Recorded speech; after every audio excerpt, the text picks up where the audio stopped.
찰스 디킨스의 블리크 하우스. 39번째, 변호사와 고객. 볼스 씨의 이름 앞에는 GRUNDFLOR라는 전설이 새겨져 있는데 챈서리 레인에 있는 사이먼즈 여관 문설주에 새겨져 있다. 작고 창백하면 눈이 침침하고 마치 두 칸으로 나뉜 커다란 쓰레기통과 채처럼 보이는 그 여관은 마치 인색한 사람처럼 보인다. 마치 사이먼즈가 인색한 사람이었던 듯. 낡은 건축 자재로 여관을 지었는데 그 자재는 마른 부패와 먼지, 그리고 썩어가는 모든 것에 잘 견디고 사이먼즈의 기억을 초라한 허름함으로 영원히 간직하게 했다. 사이먼즈를 기념하는 이 초라한 문간에는 볼스 씨의 법적 인적사항이 새겨져 있다. 볼스 씨의 사무실은 한 구석에 옹기종기 모여 막다른 벽을 흘끗 보고 있다. 바닥이 울퉁불퉁하고 3피트 길이의 어두운 통로를 지나 의뢰인은 볼스 씨의 새까만 문으로 향한다. 한여름 아침 가장 밝은 햇살에도 그 각도는 매우 어둡고 검은 지하실 계단이 계단을 가로막고 있어 늦잠을 자는 시민들이 대개 눈살을 찌푸린다. 볼스 씨의 사무실은 규모가 너무 작아 한 직원은 의자에서 일어나지 않고도 문을 열 수 있고 같은 책상에서 글을 팔꿈치로 밀치는 다른 직원도 불을 쿡쿡 지를 수 있다. 마치 퀴퀴한 양똥 냄새와 먼지 냄새가 뒤섞인 듯 밤마다 그리고 종독 매일같이 양고기 기름을 촛불에 태우고 기름때 묻은 서랍 속에서 양피지와 가죽을 긁는 소리가 그 원인인 듯하다. 그 외에는 퀴퀴하고 답답한 분위기다. 그곳은 인간의 기억을 초월할 정도로 마지막으로 페인트 칠이나 회칠을 했고 두 개의 굴뚝에서는 연기가 피어오르고 곳곳에 검댕이 묻은 허술한 외벽이 널려 있다. 무거운 틀에 금이 간 칙칙한 창문에는 단 하나의 특징만 남아 있는데 그것은 바로 강요받지 않는 한 항상 더럽고 항상 닫아두겠다는 결의이다. 이것이 두 굴뚝 중 약한 쪽이 더운 날씨에 턱 사이에 장작 뭉치를 쑤셔 넣는 현상을 설명해 준다. 볼스 씨는 매우 존경받는 분입니다. 큰 사업체는 아니지만 그는 매우 존경받는 분입니다. 그는 큰 부를 축적했거나 현재 부를 축적하고 있는 유력 변호사들로부터 존경받는 분입니다. 그는 변호사로서 기회를 놓치지 않는데 이는 존경받는 분의 특징입니다. 그는 어떤 즐거움도 즐기지 않는데 이는 존경받는 분의 또 다른 특징입니다. 그는 내성적이고 진지하며 이는 존경받는 분의 또 다른 특징입니다. 소화가 잘 안 되는 것도 존경받을 만한 일입니다. 그는 세 딸을 위해 풀로 건초를 만들고 있습니다. 그의 아버지는 톤튼 계곡에서 그에게 의지하고 있습니다. 영국 법의 가장 위대한 원칙은 스스로 사업을 하는 것입니다. 그 모든 좁은 틀 속에서도 이 원칙만큼 명확하고 확실하며 일관되게 유지되는 다른 원칙은 없습니다. 이러한 관점에서 볼 때 이 원칙은 일관된 체계가 되며 일반 대중이 흔히 생각하는 것처럼 기괴한 미로가 아닙니다. 그들의 희생을 통해 스스로 사업을 하는 것이 이 법의 위대한 원칙임을 한 번만이라도 분명히 이해한다면 분명 불평은 그칠 것입니다. 하지만 이를 명확하게 인지하지 못하고 혼란스러운 방식으로 반쪽짜리로만 보기 때문에 평신도들은 때때로 평화와 여유를 누리며 때로는 은근히 불평하기도 합니다. 그러다가 볼스 씨의 이러한 존경받는 태도가 그들에게 불리하게 작용합니다. 이 법령을 폐지해 주시겠습니까? 선생님, 켄지 씨는 화가 난 의뢰인에게 말합니다. 폐지하시겠습니까? 각하, 제 동의하에 절대 안 됩니다. 이 법을 바꾸십시오. 각하, 그러면 당신의 성급한 조치가 이 사건의 반대편 변호사인 볼스 씨를 통해 매우 가치 있게 대표되는 실무자 계층에 어떤 영향을 미칠지 말씀드리겠습니다. 각하, 그런 실무자 계층은 세상에서 사라질 것입니다. 이제 당신은 볼스 씨와 같은 계층을 잃을 여유가 없습니다. 사회 시스템이 감당할 여유가 없다고 말씀드리겠습니다. 그는 근면하고 끈기 있고 꾸준하며 업무에 예민합니다. 각하, 현 상황에 대한 당신의 현재 감정을 이해합니다. 각하에게는 다소 가혹한 일이라는 점은 인정합니다. 하지만 저는 볼스 씨와 같은 계층을 무너뜨리자는 목소리를 결코 낼 수 없습니다. 볼스 씨의 존경받는 인물은 의회위원회에서도 압도적으로 언급되었습니다. 저명한 변호사의 증언에 대한 다음의 청록색 회의록에서처럼 말입니다. 질문 번호 51만 7869. 제가 이해한 바로는 이러한 관행은 의심할 여지 없이 지연을 초래합니까? 답변. 네, 다소 지연됩니다. 질문. 그리고 막대한 비용이 들까요? 답변.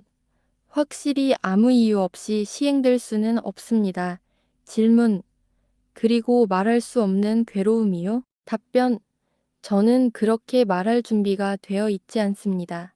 그들은 저에게 어떤 괴로움도 준 적이 없습니다. 오히려 그 반대입니다. 질문.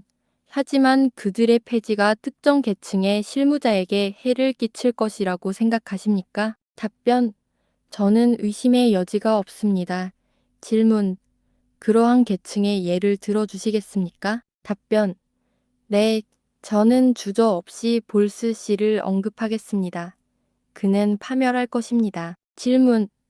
볼스 씨는 이 직업에서 존경받는 사람으로 여겨집니까? 답변. 10년 동안 이 질문의 치명적인 결과를 초래한 볼스 씨는 이 직업에서 가장 존경받는 사람으로 여겨집니다. 그래서 익숙한 대화 속에서 그에 못지않게 무관심한 민간 권위자들은 이 시대가 어떻게 될지 모른다고 우리는 절벽으로 떨어지고 있으며 이제 다른 무언가가 사라졌다고 이러한 변화는 톤튼 계곡의 아버지가 있고 집에 딸이 세 명있는 의심할 여지 없이 존경받는 볼스 같은 사람들에게는 죽음과 같다고 말할 것입니다. 그들은 이렇게 말합니다. 이 방향으로 몇 걸음만 더 나아가면 볼스의 아버지는 어떻게 될까요? 그는 죽게 될까요? 볼스의 딸들은요? 셔츠 만드는 사람이 될까요? 아니면 가정교사가 될까요? 마치 볼스 씨와 그의 친척들이 하급 식인 쪽 우두머리이고 식인 풍습을 폐지하자는 제안이 있을 때 붕괴한 옹호자들이 이렇게 주장하는 것처럼 말입니다. 식인을 불법화하면 볼스족은 굶어 죽게 될 거야. 한마디로 톤튼 계곡의 세 딸과 아버지와 함께 사는 볼스 씨는 마치 나무 토막처럼 함정이자 골칫거리가 된 썩어가는 기반을 지탱하는 임무를 끊임없이 수행하고 있습니다. 그리고 수많은 사람들이 많은 경우 문제는 상당히 부차적인 고려사항인 잘못된 것을 옳은 것으로 바꾸는 것이 아니라 언제나 그 존경받는 볼스 군단에 해를 끼치느냐, 이익을 주느냐 하는 것입니다. 열분 만의 수상은 긴 휴가를 떠날 준비를 합니다.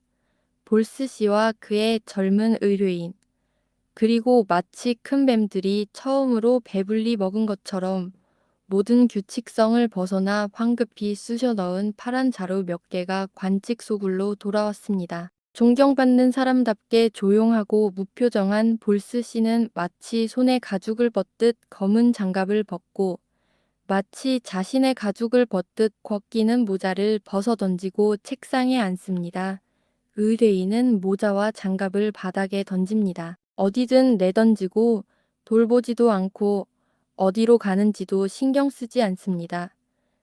의자에 털썩 주저앉아 반쯤 한숨을 쉬고 반쯤 씨름합니다. 아픈 머리를 손에 얹고 마치 젊은 절망의 초상처럼 보입니다. 또 아무 일도 안 일어났어. 리처드가 말했다. 아무 일도, 아무것도 안 끝났어. 아무 일도 없었다고 말하지 마세요. 선생님, 차분한 볼스가 대답했다. 그건 전혀 공평하지 않아요. 선생님, 전혀 공평하지 않아요. 왜, 무슨 일이 일어난 거지? 리처드가 우울하게 그를 돌아보며 말했다. 그게 질문의 전부는 아닐 수도 있어요. 볼스가 대답했다. 질문은 무슨 일이 일어나고 있는가, 무슨 일이 일어나고 있는가로 갈라질 수도 있어요. 그럼 무슨 일이 일어나고 있는 건가요? 기분이 상한 고객이 묻는다. 볼스는 책상에 팔을 얹고 앉아 오른손 5손가락 끝을 왼손 5손가락 끝에 조용히 맞췄다가 다시 조용히 벌린 다음 고객을 두러지게 바라보며 천천히 대답한다. 잘 되고 있습니다. 선생님, 카스툰 씨, 우리는 최선을 다했고 수레바퀴는 돌아가고 있습니다. 그래, 익시온 때문에 말이지. 앞으로 4~5달은 어떻게 버티겠나? 젊은 남자가 의자에서 일어나 방 안을 돌아다니며 소리쳤다. 시시. 볼스는 그가 가는 곳마다 눈을 바짝 떼고 따라갔다. 정신이 좀 성급하신데 당신 때문에 안타깝습니다. 죄송하지만 너무 성급하게 행동하지 마시고 너무 지치지 마시길 권합니다. 좀 더 인내심을 가져야 합니다. 스스로를 더 잘 다스려야 합니다. 사실, 볼스 씨, 저도 당신을 따라 해야겠네요. 리처드는 다시 자리에 앉아 참을성 없이 웃으며 무늬 없는 카펫 위에 붓으로 악마의 문신을 두드렸다. 선생님, 볼스는 항상 의뢰인을 마치 눈과 직업적인 식욕으로 끊임없이 잡아먹으려는 듯 바라보며 대답했다. 선생님, 볼스는 특유의 내성적인 말투와 냉정한 고요함으로 대답했다. 저는 감히 선생님이나 다른 사람의 본보기가 되려 하지 않았습니다. 제 세 딸에게만 좋은 이름을 남겨두겠습니다. 저는 그것으로 충분합니다. 저는 이기적인 사람이 아닙니다. 하지만 선생님께서 저를 그렇게 직접적으로 언급하셨으니 제 무감각함을 조금 말씀드리고 싶습니다. 선생님, 선생님께서는 그것을 무감각이라고 부르실 텐데 저는 이의가 없습니다. 무감각이라고 하세요.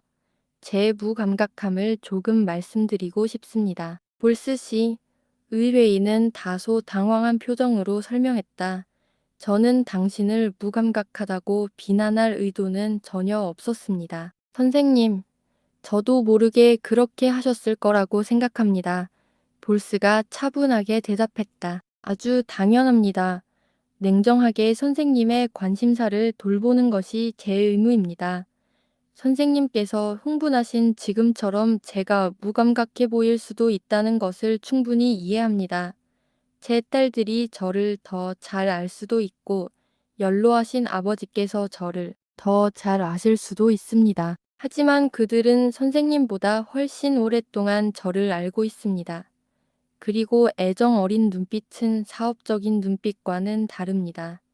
제가 사업적인 눈빛이 불신하는 것을 불평하는 것은 아닙니다. 오히려 그 반대입니다. 선생님의 관심사를 돌보면서 가능한 모든 견제를 받고 싶습니다. 견제를 받는 것은 마땅한 일입니다. 저는 조사를 받고 싶어 합니다. 하지만 카스톤 씨, 선생님의 관심사를 위해서는 제가 냉정하고 체계적이어야 합니다. 저는 그럴 수밖에 없습니다. 아니, 선생님을 기쁘게 하기 위해서라도 말입니다. 볼스 씨는 쥐구멍을 참을성 있게 지켜보고 있는 관료 고양이를 흘끗 본 후 다시 한번 젊은 의뢰인에게 매혹적인 시선을 고정하고는 마치 자신 안에 나오지도 말하지도 않는 더러운 영이 있는 듯 단추를 꽉 잠그고 거의 들리지 않는 목소리로 말을 이어갔다. 방학 동안 뭘 하실 건가요? 선생님, 군인 여러분, 마음만 먹으면 재밌는 일을 많이 찾으실 수 있을 겁니다. 방학 동안 뭘 할 건지 물으셨다면 더 쉽게 대답해 드렸을 텐데요.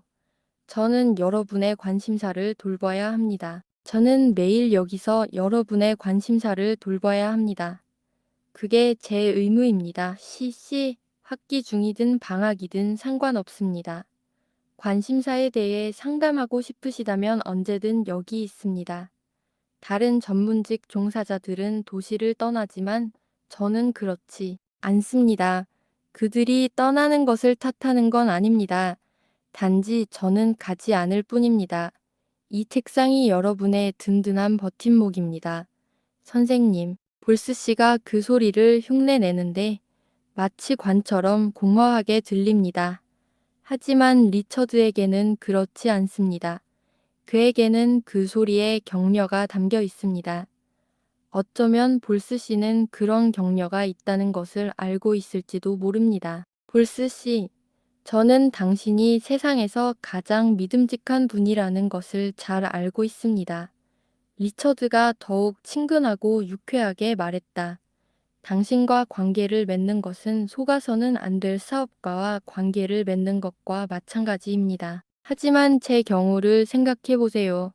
이 혼란스러운 삶을 질질 끌고 다니며 매일 더 깊은 어려움에 빠져들고 끊임없이 희망과 실망을 반복하며 제 안에서는 끊임없이 나쁜 방향으로 변하고 다른 어떤 것에서도 긍정적인 방향으로는 전혀 변하지 않는 것을 의식한다면 당신도 제가 그렇듯이 때때로 어두운 상황을 발견하게 될 것입니다. 알다시피요.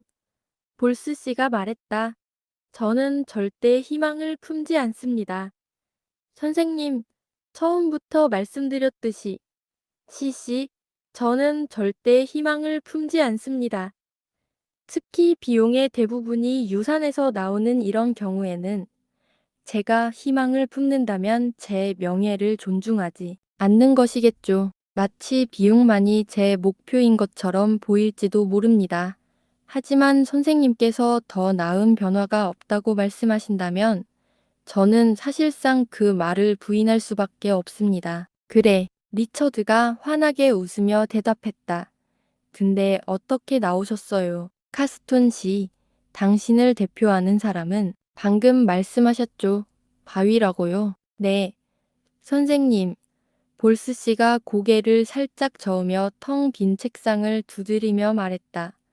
마치 제가 제 위에 먼지가 먼지 위에 떨어지는 듯한 소리가 났다. 바위처럼요. 정말 대단합니다. 선생님은 따로따로 대표되고 더 이상 남의 이익에 가려져 있지 않습니다. 정말 대단합니다. 소송은 잠들지 않습니다. 우리가 깨우고 환기시키고 돌아다닙니다. 정말 대단합니다. 사실 이름뿐 아니라 모든 것이 자엔다이스 잡지 않습니다. 정말 대단합니다. 이제 아무도 자기 마음대로 하지 않습니다. 선생님, 그리고 정말 대단합니다. 리차드는 얼굴이 갑자기 붉어지더니 꽉 쥐고 있던 손으로 책상을 친다. 볼스 씨, 제가 처음 존 자엔다이스의 집에 갔을 때 누군가가 그가 겉보기와는 달리 무관심한 친구가 아니라고 점점 변해가는 모습이라고 말했다면 그 비방을 물리칠 만큼 강력한 말을 찾을 수 없었을 겁니다. 그를 아무리 열렬히 변호해도 소용없었을 겁니다. 세상에 대해 아는 게 너무 없었으니까요. 하지만 지금 저는 그가 저에게 소송의 화신이 되었다고 선언합니다. 소송이 추상적인 것이 아니라 바로 존 자이엔다이스 그 자체라는 것을요. 제가 더 고통받을수록 그에게 더욱 분노하게 됩니다.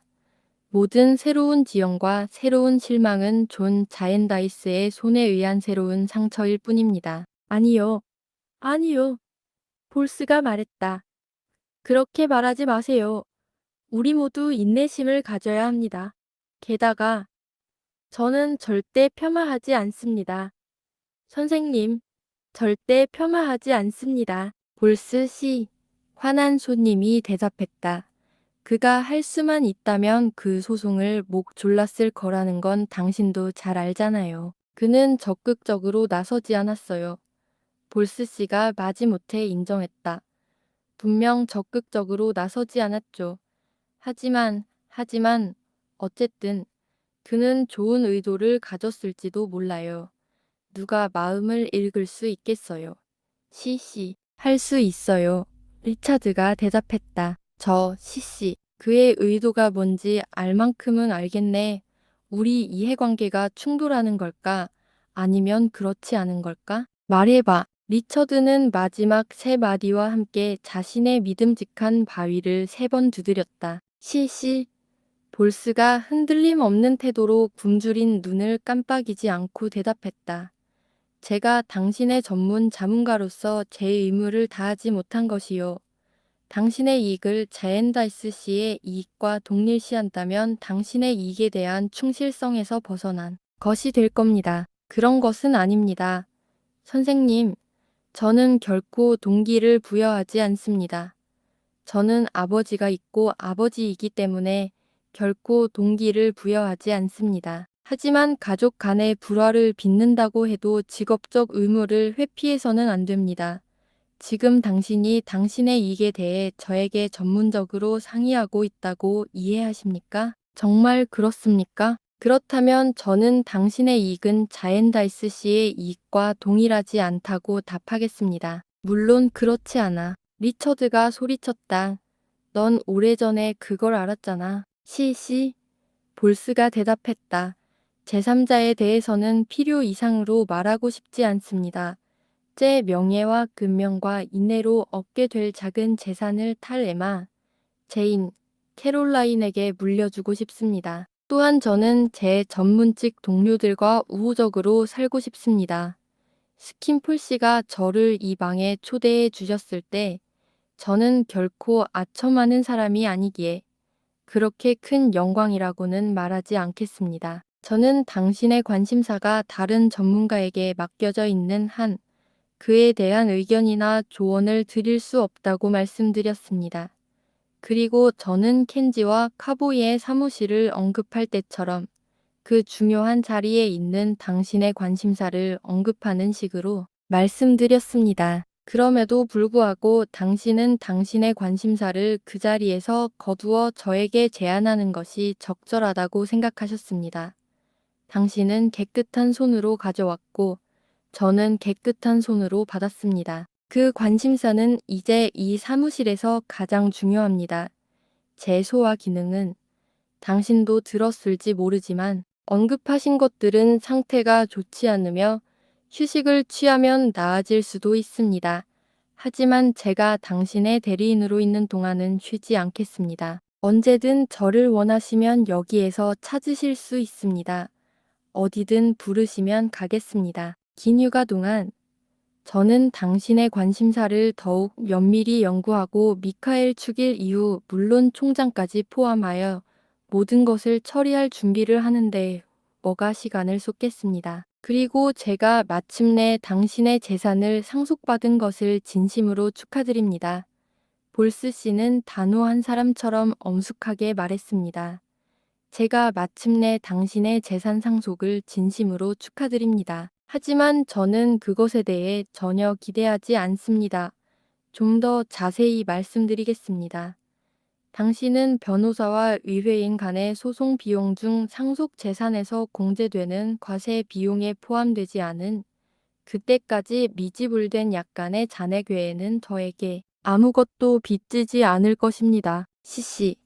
저는 당신에게 아무런 요구도 하지 않겠습니다. 다만 열정적이고 적극적인 면책 조항에 대해서만 게으르고 일상적인 면책 조항에 대해서는 말입니다. 그 정도의 공로는 제가 약속드립니다. 내 직업적 의무를 위해 내 의무는 순조롭게 끝났고 우리 사이의 모든 것은 끝났습니다. 볼스는 마지막으로 자신의 원칙에 대한 선언에 덧붙여 파스톤 씨가 연대에 복귀하려고 하니 아마도 C씨가 그의 대리인에게 20파운드의 계좌로 명령을 내릴 것이라고 말했습니다. 최근에 자잘한 상담과 방문이 많았습니다. 선생님, 볼스는 일기장을 넘기며 말했다. 그리고 이런 일들이 쌓여만 갑니다. 저는 자본가라고 공언하지 않습니다. 우리가 처음 현재의 관계를 시작했을 때 저는 당신에게 공개적으로 말했습니다. 변호사와 의뢰인 사이에는 아무리 솔직해도 지나치지 않다는 것이 제 원칙입니다. 저는 자본가가 아니며 자본이 당신의 목표라면 서류는 켄지의 사무실에 맡겨두는 편이 낫다고 말씀드렸습니다. 시시. 여기서는 자본의 장단점을 찾을 수 없습니다. 선생님, 이것이 볼스는 다시 책상을 툭툭 쳤다. 이것이 당신의 든든한 버팀목입니다. 그 이상은 아닌 척하고 있습니다. 낙담했던 의뢰인은 무의식적으로 안도감을 느끼고 막연한 희망에 다시 불을 붙이며 펜과 잉크를 들고 초안을 작성한다. 초안이 언제쯤 완성될지 예측하지 못한 채 의뢰인의 손에는 별 효과가 없을 것임을 암시한다. 그동안 볼스는 몸과 마음이 단단히 굳은 채 그를 유심히 바라본다. 볼스의 공식 고양이는 쥐구멍을 쉴 새 없이 감시한다. 마지막으로 의뢰인은 악수를 하며 볼스 씨에게 제발 자신을 대법원에 끌어내 달라고 간청합니다. 희망을 버리지 않는 볼스 씨는 의뢰인의 어깨에 손바닥을 얹고 미소를 지으며 항상 여기 있습니다. 선생님, 직접 만나든 편지로든 저는 항상 여기 어깨를 나란히 하고 있습니다. 선생님, 이라고 대답합니다. 그렇게 두 사람은 헤어지고 홀로 남겨진 볼스는 세 딸의 궁극적인 이익을 위해 일기에 있는 온갖 사소한 일들을 어음 청구서에 적어 넣습니다. 부지런한 여우나 곰도 새끼들을 돌보며 달기나 길 잃은 나그네에 대한 기록을 남길 수 있습니다. 물론 그렇다고 해서 캐닝턴의 축축한 정원에 있는 흙투성이 오두막에서 부모 볼스와 함께 사는 얼굴이 her쑥하고 늘씬하며 수수한 새 처녀를 폄하하는 것은 아닙니다. 리처드는 시몬즈 여관의 짙은 그늘에서 나와 챈서리 레인의 햇살 속으로 오늘 마침 그곳에 햇살이 비치고 있었다 생각에 잠긴 듯 걸어갈 링컨즈 여관으로 돌아서 링컨즈 여관 나무 그늘 아래를 지나간다. 그런 느긋한 의자들에는 그 나무들의 얼룩덜룩한 그림자가 드리워져 있다. 숙인 머리, 부러진 손톱, 고개를 숙인 눈, 머뭇거리는 발걸음, 목적 없이 몽환적인 공기, 탐욕스럽게 소모되는 선, 시들어가는 삶. 이 느긋한 의자는 아직 초라하지 않지만 언젠가는 초라해질 것이다. 설례 외에는 지혜를 모르는 챈서리는 그런 설례가 아주 많다. 그런데 왜 하나가 수천 개의 설례와 다를 수 있겠는가? 하지만 그의 평가절하가 시작된 지 너무도 짧았기에 몇 달 동안 함께 그곳을 떠나는 것을 꺼려하며 비록 그곳이 싫지만 리처드는 자신의 처지가 마치 놀라운 일인 것처럼 느낄지도 모른다. 그의 마음은 부식하는 근심, 불안, 불신, 의심으로 무거워졌지만 처음 그곳을 방문했을 때와 얼마나 달랐는지, 자신이 얼마나 달랐는지, 그의 모든 마음이 얼마나 달랐는지 떠올릴 때면 슬픔에 잠긴 경이로움이 밀려올지도 모른다. 하지만 불의는 불의를 낳고 그림자와의 싸움과 그 그림자에 패배하는 것은 맞서 싸울 실체를 만들어낼 것을 요구한다. 살아있는 사람이라면 누구도 이해할 수 없는 그 누구도 이해할 수 없는 소송에서 그 소송의 시간은 이미 오래전에 지나갔기에 이 파멸에서 그를 구해주고 그의 적으로 만들어 줄 친구의 분명한 모습에 눈을 돌리는 것은 우울한 안도감이 되었다. 리처드는 볼스에게 진실을 말했다. 마음이 굳어졌든 부드러워졌든 그는 여전히 자신의 상처를 그 문에 똑같이 쏟아붓고 있다. 그는 그 방면에서 어떤 목적을 달성하지 못했으며 그 목적은 그의 존재를 그 자체로 분해하는 단 하나의 주체에서만 비롯될 수 있었습니다. 게다가 그것은 그에게 구체화된 적대자이자 압제자가 있다는 것을 정당화하는 근거가 되었습니다. 리처드가 이 모든 일의 괴물인 걸까요? 아니면 기록 천사에게서 인용을 받을 수 있다면 챈서리도 그런 선례가 많을 텐데요. 그런 사람들에게 익숙하지 않은 두 쌍의 눈이 그를 지켜보고 있었다. 손톱을 물어뜯으며 생각에 잠긴 그는 광장을 가로질러 남쪽 관문의 그림자에 삼켜졌다. 그 눈의 주인은 구피 씨와 위블 씨였다. 그들은 나무 아래 낮은 돌난간에 기대어 대화를 나누고 있었다. 그는 그들 옆을 지나가는데 닭만 보였다. 윌리엄, 위블 씨가 수염을 다듬으며 말했다. 저기 연소가 일어나고 있어요. 자연 연소는 아니지만 연기가 나는 연소예요. 아, 구피 씨가 말했다. 잔다이스에서 꼼짝도 안 할 텐데 빚이 엄청나겠네. 난 그 사람에 대해 아는 게 별로 없었어. 우리 집에서 재판 받을 때 그 사람 정말 최고였거든. 석이든 의뢰인이든 나한텐 잘 됐네. 토니, 내가 말했듯이 그 사람들이 지금 하는 짓이 바로 그거잖아. 구피 씨는 팔짱을 끼고 난간에 기대어 앉으며 흥미로운 대화를 이어나간다. 그들은 아직도 그 일을 하고 있습니다. 선생님, 구피 씨가 말했다.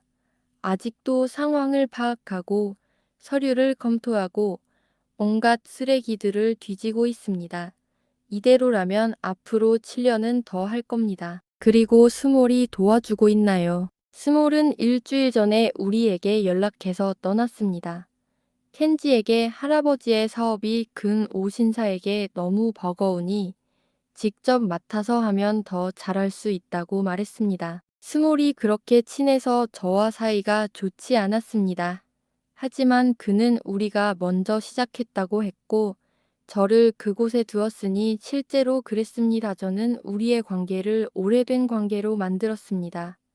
그렇게 해서 그들이 무슨 일을 하고 있는지 알게 되었습니다. 아무것도 안 들여다보셨나요? 토니, 구피 씨가 약간 당황한 듯 말했다.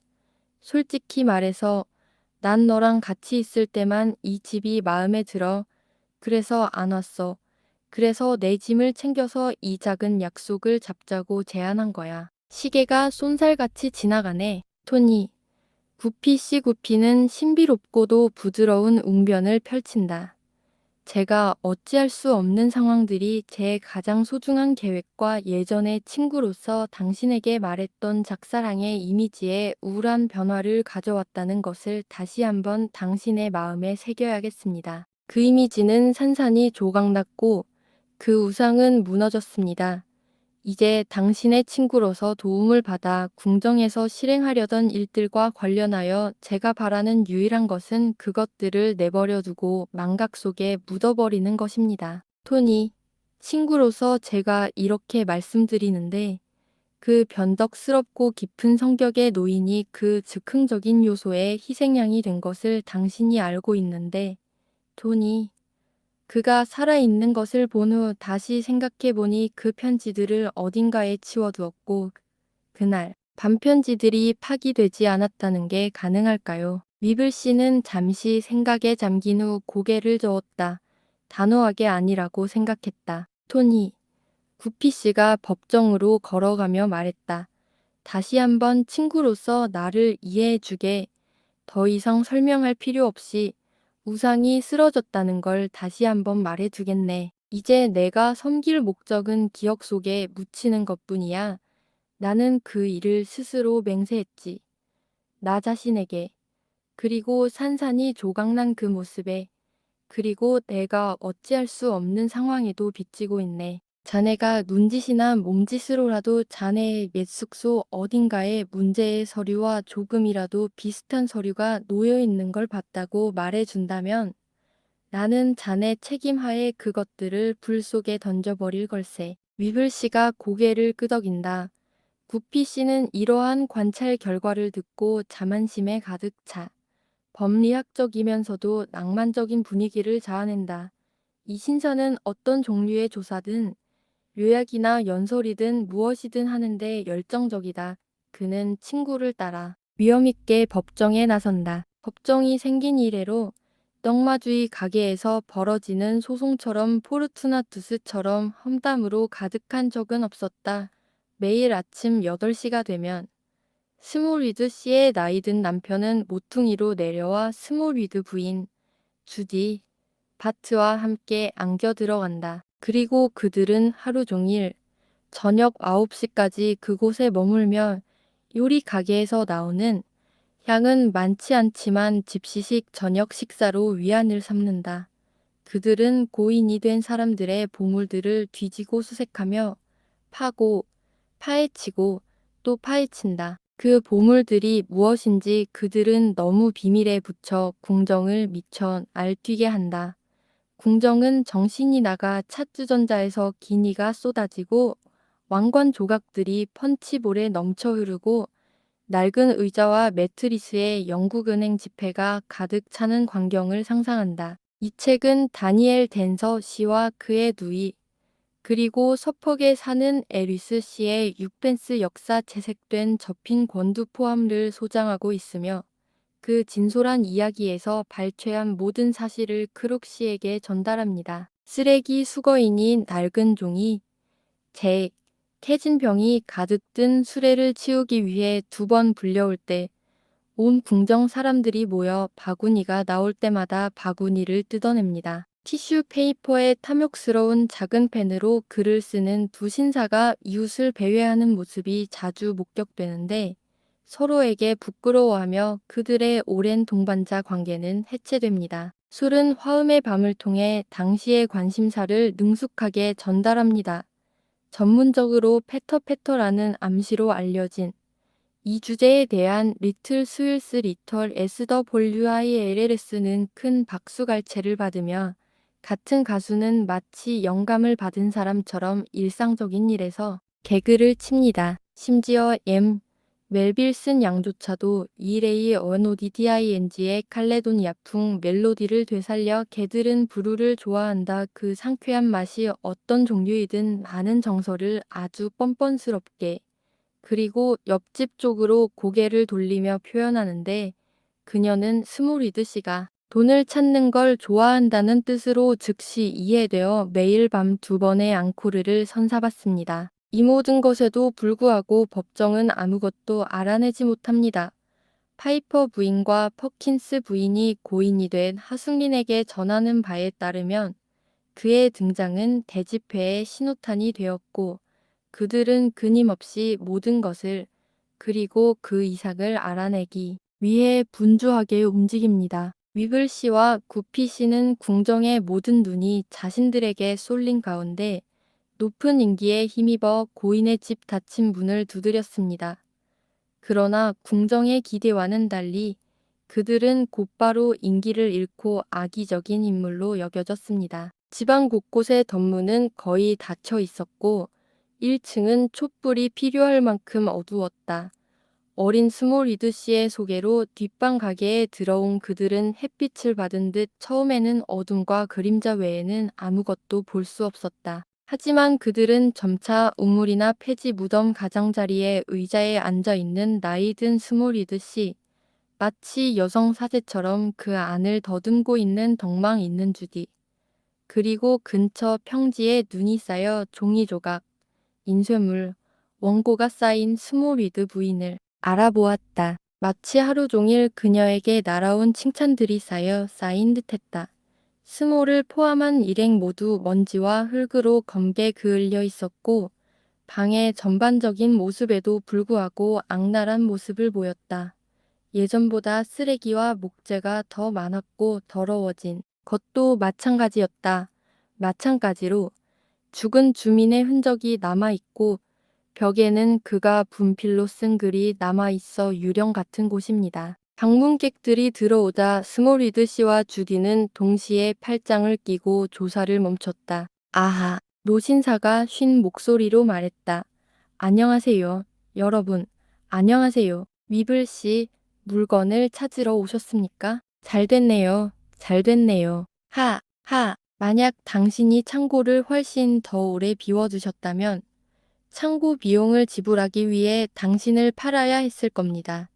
다시 여기 온 것 같은 기분이 드시나요? 만나서 반갑습니다.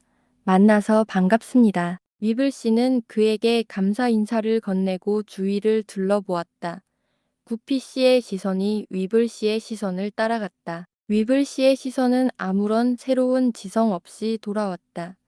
구피 씨의 시선이 다시 돌아와 스몰리드 씨의 눈과 마주쳤다.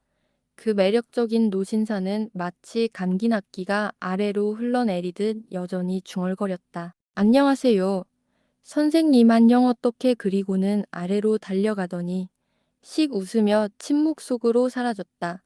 구피 씨는 맞은편 어둠 속에서 두 손을 뒤로 하고 서 있는 털킹온 씨를 보고 깜짝 놀랐다. 제 변호사로 나서 주시다니 정말 친절하시네요. 스몰리드 할아버지가 말했다.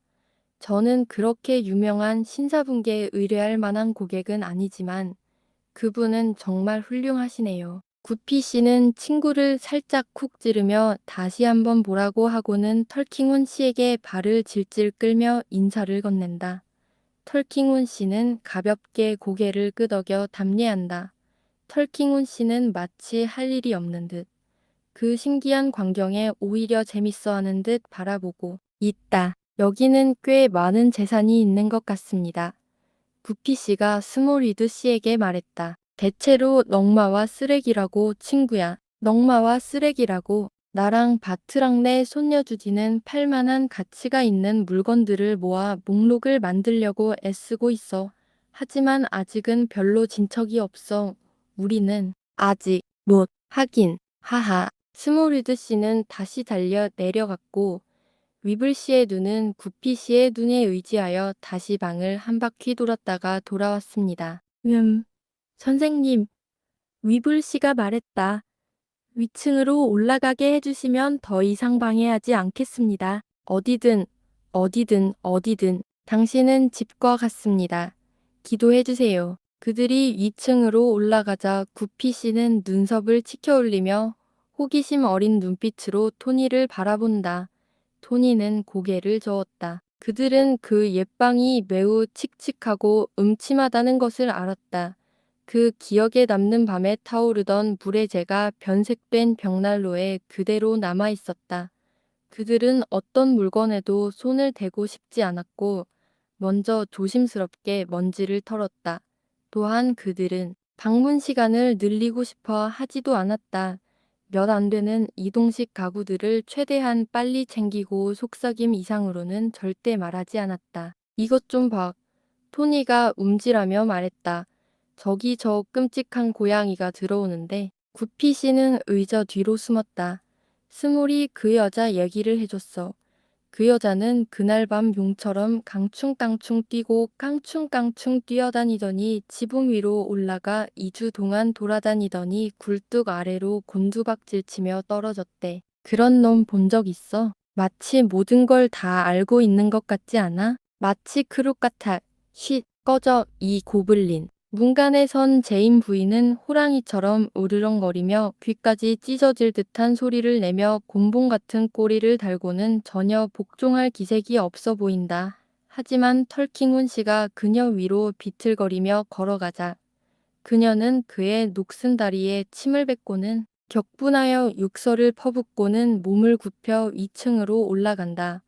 아마도 다시 지붕 위를 돌아다니다가 굴뚝을 통해 돌아올 것이다. 구피 씨, 털킹혼 씨가 말했습니다. 잠깐 말씀드릴 수 있을까요? 구피 씨는 벽에 걸려있던 영국미인 갤럭시 갤러리를 수거하여 그 작품들을 낡은 초라한 보석함에 넣는데 열중하고 있었다.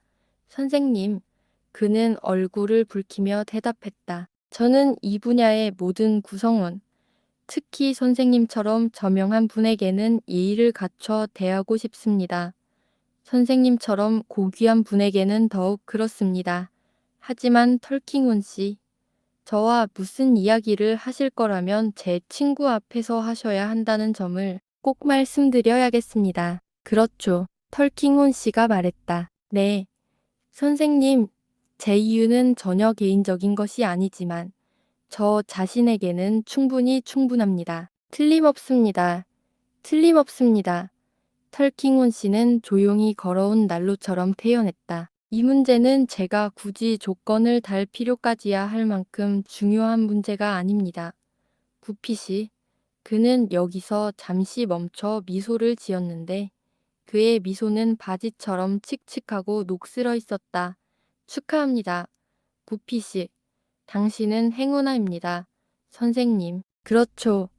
털킹혼 씨, 불평은 하지 않습니다. 불평이라고요? 좋은 친구들, 데저트 무료 입장, 우아한 숙녀분들을 만날 수 있는 기회라니, 구피 씨, 런던에는 당신처럼 되고 싶어 하는 사람들이 있잖아요. 구피 씨는 마치 지금 당장이라도 자신이 아닌 그 사람들 중 한 명이 되고 싶어 부거지고 또 부거지는 자신의 귀를 기꺼이 내어줄 듯한 표정으로 이렇게 대답합니다. 선생님, 제가 제 직업에 충실하고 켄지와 카보이에게 옳은 일을 한다면 제 친구와 지인들은 그들에게도 그리고 필즈의 털킹훈 씨를 제외하고는 그 어떤 직업인에게도 중요하지 않습니다. 더 이상 설명할 의무는 없습니다. 선생님께 경의를 표하며 그리고 기분 나쁘게 생각하지 않고 다시 한번 말씀드리지만 기분 나쁘게 생각하지 않고 물론이죠. 저는 그럴 생각이 없습니다. 맞아요. 털킹혼 씨가 차분하게 고개를 끄덕이며 말했다. 아주 훌륭합니다. 이 초상화들을 보니 선생님께서 유행을 선도하는 미인들에게 깊은 관심을 갖고 계시는 것 같군요. 선생님. 그는 놀란 토니에게 이 사실을 말했고, 토니는 부드러운 탄핵을 인정했다. 영국인이라면 누구나 부족한 덕목이 거의 없는 덕목이죠. 털킹훈 씨가 말했다. 그는 벽난로 위에 서서 연기 낀 벽난로 선반을 등지고 서 있다가 이제 안경을 쓴 채 돌아섰다. 이 사람은 누구죠? 레이디 데들록이시군요. 하, 어딘가 닮은 고리긴 한데 개성이 부족하네요. 안녕히 계세요. 신사 여러분, 안녕히 계세요. 구피 씨는 밖으로 나간 후 땀을 많이 흘리며 레이디 데들록과 함께 갤럭시 갤러리를 서둘러 철거하는 데 주력한다. 토니. 그는 놀란 동료에게 황급히 말했다. 빨리 상황을 정리하고 이곳을 빠져나가자. 토니. 나와 지금 내 손에 쥐고 있는 백조 같은 귀족 중 한 명 사이에 숨겨진 소통과 교류가 있었다는 사실을 더 이상 숨길 필요가 없겠지. 내가 너에게 그것을 밝혔을 때가 있었을지도 몰라. 그 이상은 절대 없을 거야. 내가 한 맹세 때문에, 산산이 조각난 우상 때문에, 그리고 내가 어찌할 수 없는 상황 때문에 이 모든 것이 망각 속에 묻혀야 하는 건 당연한 일이야. 친구로서 내가 늘 최신 정보에 대해 보여줬던 관심과 내가 너에게 줄 수 있었던 작은 호의를 생각하면 아무 질문도 없이 이 사실을 묻어버리고 싶어. 구피 씨는 법리학적 광기에 가까운 상태로 이런 비난을 퍼붓고 그의 친구는 머리카락 전체와 심지어 다듬어진 수염에도 멍한 정신이 드러난다. 다음 영상에서 40번째 이야기가 이어집니다.